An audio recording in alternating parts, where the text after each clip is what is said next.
Nobody wanted her. Her stepmother scorned her. Her step-siblings laughed at her. She had no inheritance, no crown, no recognition. She was just a shadow in the palace corridors, ignored by all, forgotten by those who should have cared. Her name was Serafina. From the day she could walk, she had been reminded of her place, a place at the bottom. She swept the floors, polished the silver, and wore the uniforms of a servant while the others feasted and celebrated. The palace was grand, golden, and intimidating. Yet to Serafina it felt like a cage. The servants whispered about her kindness, but the courtiers dismissed her as insignificant. She learned to move silently, to observe everything without being noticed, and to store every lesson the palace taught her, no matter how cruelly it was delivered. Her stepmother's words cut sharper than any blade, yet Serafina never retaliated. Her step-siblings mocked, yet she never gave them the satisfaction of anger. She endured, but she also planned. Every insult, every slight, every dismissal became fuel for her resolve. When the king announced a need for an heir educated in wisdom, diplomacy, and courage, Serafina dared to hope. She approached the throne with humility, bowing low, her voice trembling slightly. "I wish to be considered, Your Majesty," she said. Her stepmother scoffed. "You? A girl with no standing? Don't waste the king's time." Her step-siblings laughed cruelly. "Go back to your chores. You'll never be anything here." The king's gaze was cold and unyielding. "You are not ready. You have nothing to offer that qualifies you for this responsibility." The words fell like stones in Seraphine's chest. She bowed her head and left the hall silently, refusing to cry, refusing to beg, but inside,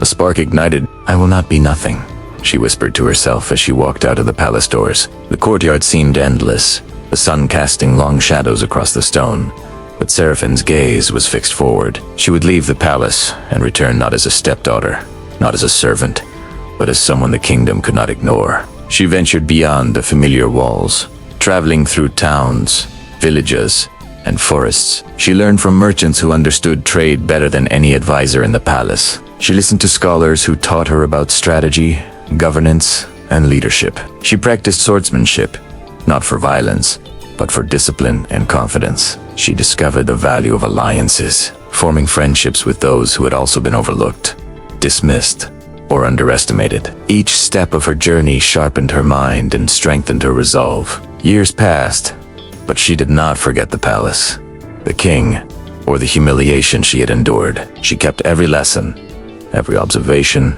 and every secret she uncovered. And then, one morning, she returned. The palace gates loomed larger than ever, their gold glinting in the rising sun. Serafina approached without hesitation, carrying only a small chest. The guards, used to dismissing her, stepped forward. "Who goes there?"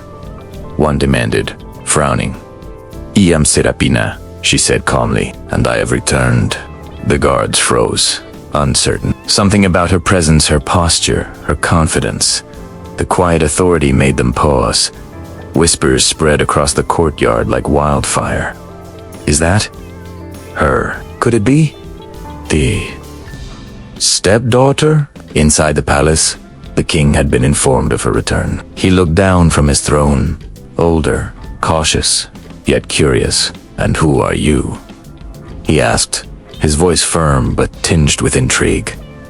"I am Serafina, Your Majesty," she replied. "The girl you rejected years ago. I have returned to present a secret you could not see before." The court was stunned. Courtiers gasped. Nobles exchanged nervous glances.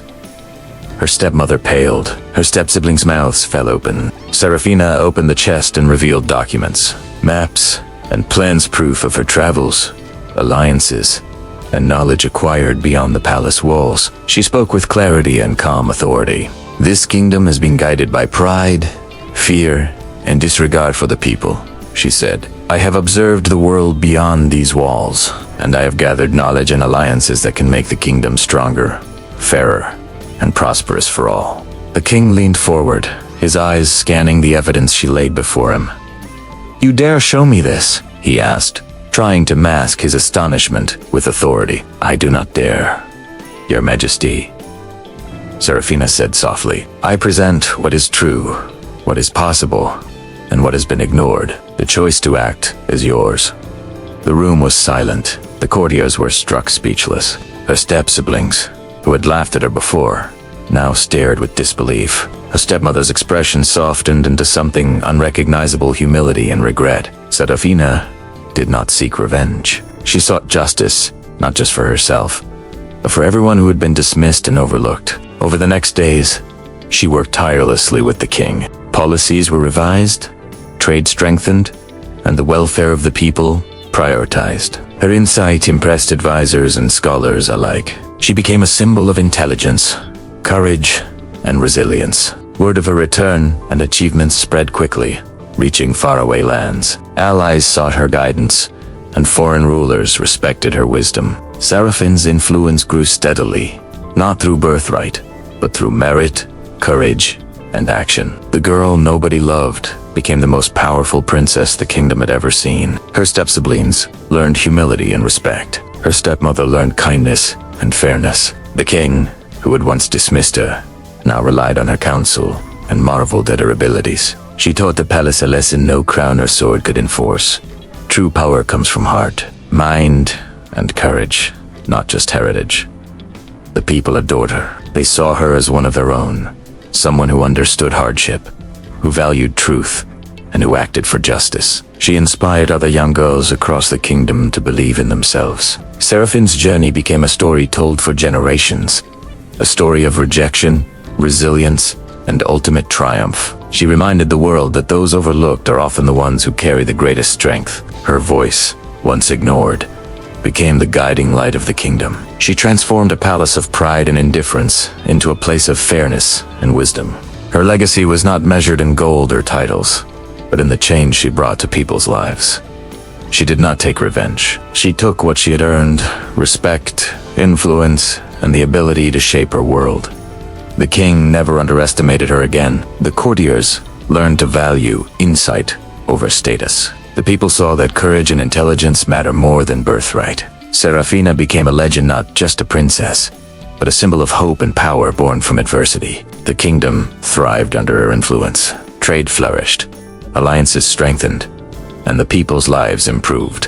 And in the quiet moments, she remembered the girl who had once been unseen, unvalued, and unloved. That girl had become a force that could not be ignored. Years later, when new rulers ascended, Seraphine's wisdom continued to guide the kingdom. Her story inspired songs, plays, and tales that traveled far beyond the palace walls. She proved that even the smallest, most overlooked person could rise to greatness.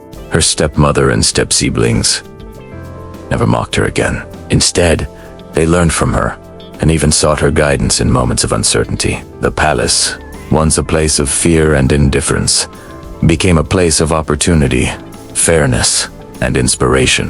Serafina had not only changed her destiny, but the destiny of everyone around her. And through it all, she remained humble, remembering that power without compassion is meaningless. She ruled not by force, but by influence, intelligence, and heart. She taught the kingdom that rejection is not the end, it is a beginning. Her journey from the girl nobody loved to the most powerful princess became a story that echoed through time. It was a story of courage, wisdom, and the triumph of the human spirit. Her name, Serafina, became synonymous with resilience, justice, and brilliance.